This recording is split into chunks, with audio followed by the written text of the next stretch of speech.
লিসেনিংয়ে আপনার স্কোরটা ঠিক থেমে আছে এক জায়গায়, তাই না? যেমন হচ্ছে আপনি 24 থেকে 26টা রাইট করছেন, কোনোভাবেই 27টা হচ্ছে না। আবার আপনি 28-এ গিয়ে থেমে গেছেন, কোনোভাবে 30 হচ্ছে না। আসলে তাহলে কেন এটা হচ্ছে? আপনি একটা চক্রের মধ্যে দাঁড়াই গেছেন, এই চক্র থেকে বের হতে পারছেন না। এটা কেন হচ্ছে? এটা হচ্ছে কারণ বেসিকলি আপনার লিসনিংয়ের 3টা পার্ট রয়েছে। একটি পার্ট হচ্ছে প্রি লিসেনিং, একটি হচ্ছে হোয়াইল লিসেনিং এবং তারপর হচ্ছে পোস্ট লিসেনিং। আপনি যে কোনো জায়গায় একটা মিস্টেক করছেন। যেমন প্রি লিসেনিং বলতে আমরা কি বুঝি? দেখেন আমার সামনে একটা কোয়েশ্চেন আমি আপনাদেরকে দেখাচ্ছি। যেমন ধরেন এই কোয়েশ্চেনটি, which two benefits for children does Alice think are the most important. আমি যখন এই কোয়েশ্চেনটা আন্ডারলাইন করব তখন আমি থিঙ্ক করব আমাকে কিভাবে এটা ফাঁদে ফেলতে পারে। ফাঁদে ফেলতে পারে এই মোস্ট ইম্পর্টেন্ট দিয়ে।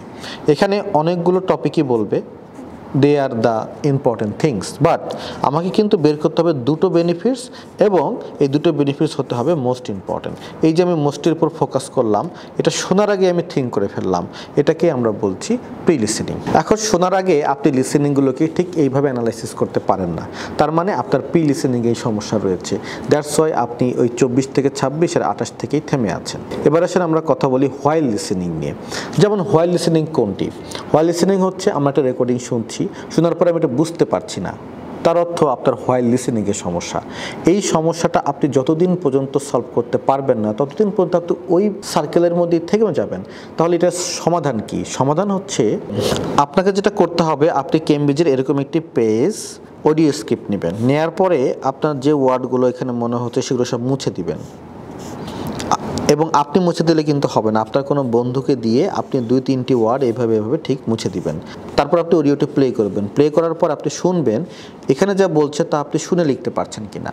যদি আপনি শুনে লিখতে পারেন তাহলে আপনি ধীরে ধীরে এই লিসেনিংগুলো বুঝতে শুরু করবেন। আমরা ইউজুয়ালি আমাদের স্টুডেন্টদেরকে ঠিক এইভাবে অডিও স্ক্রিপ্ট প্রোভাইড করি। এবার আসেন আপনার পোস্ট লিসেনিং।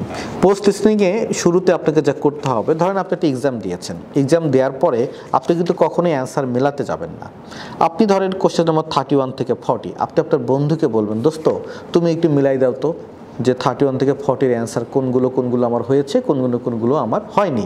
আপনার বন্ধু বলল, দোস্ত তোমার 35, 37, 39 আর 40 এই 4টা কোশ্চেন্স হয়নি। ওকে ফাইন, এবার আপনি 4টা কোশ্চেন্স আরেকবার প্লে করবেন, প্লে করে শুনবেন, শুনে তারপর অ্যান্সার করবেন, করার পর আপনি অ্যান্সার চেক করবেন। এটাকে আমরা বলছি পোস্ট লিসেনিং। এখানে দুটো জিনিস বিষয় রয়েছে। আপনি যদি পরের বার শুনেই বুঝেন তার মানে আপনি প্রথমবার কোনো কারণে স্লিপ হয়ে গিয়েছিল আপনার। আর যদি পরের বার শুনেও না বুঝেন তাহলে বুঝবেন আপনার এখানে স্কিলের ঘাটতি রয়েছে, এবং তখন আপনার একজন আইএলটিএস এক্সপার্টের সাথে ডিসকাস করতে হবে, আমার এই কোর্সেসটাতে প্রবলেম হচ্ছে, এই টাইপের কোর্সেসটাতে, ওই কোর্সেসটাতে প্রবলেম হচ্ছে। সেই আইএলটিএস এক্সপার্ট সেই স্কিল অনুযায়ী আপনার সলিউশন দেবেন।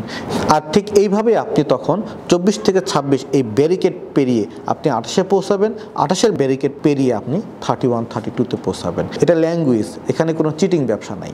Thank you very much. Petronas Education, exacting excellence.